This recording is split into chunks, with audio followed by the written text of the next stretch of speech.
দক্ষিণ চব্বিশ পরগনায় সিপিআইএম এর জেলা কমিটি গঠনে নজিরবিহীন ঘটনার পরিপ্রেক্ষিতে কার্যত শান্তি চুক্তি আলিমুদ্দিনের কমিটি থেকে তরুণ নেতা সহ 4 জনকে বের করার প্রতিবাদ। এই প্রতিবাদে নাম প্রত্যাহার করেছিলেন 16 জন সিপিআইএম নেতা।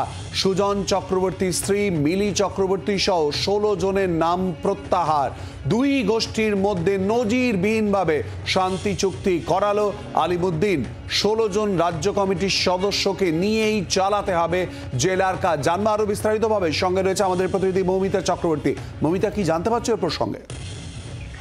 দক্ষিণ চব্বিশ পরগনা জেলার ক্ষেত্রে একটি নজিরবিহীন ঘটনা ঘটেছিল, যেখানে দেখা যায় যে এক তরুণ নেতা সহ 4 জনকে বাদ দেওয়ার ঘটনায় জেলা কমিটি গঠন হয়ে যাওয়ার পরেও 16 জন তাদের নাম প্রত্যাহার করে নিয়েছিলেন।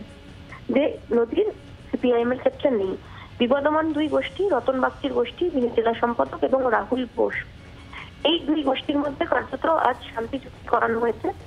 এবং যারা নাম প্রত্যাহার করে নিয়েছিলেন তাদেরকেও বলা হয়েছে যে তারা জেলার কাজ করবেন, তাদের জেলার কাজ করতে হবে।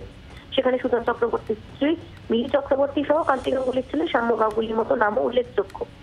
যে 4 জনকে বাদ দেওয়া নিয়ে বিতর্ক তৈরি হয়েছিল, সেই 4 জনের মধ্যে অন্তত 2 জনকে বলা হয়েছে যে জেলা কমিটিতে অন্তর্ভুক্ত করতে হবে, কিন্তু সেই 2 জন কারা হবেন সেই সিদ্ধান্ত নেবে জেলা দক্ষিণ চব্বিশ পরগনা জেলা কমিটি। কার্যত শান্তি চুক্তি করিয়ে যে সমস্যা, সেই সমস্যার সমাধান করার পথে হাঁটলো আলিমুদ্দিন স্ট্রিট।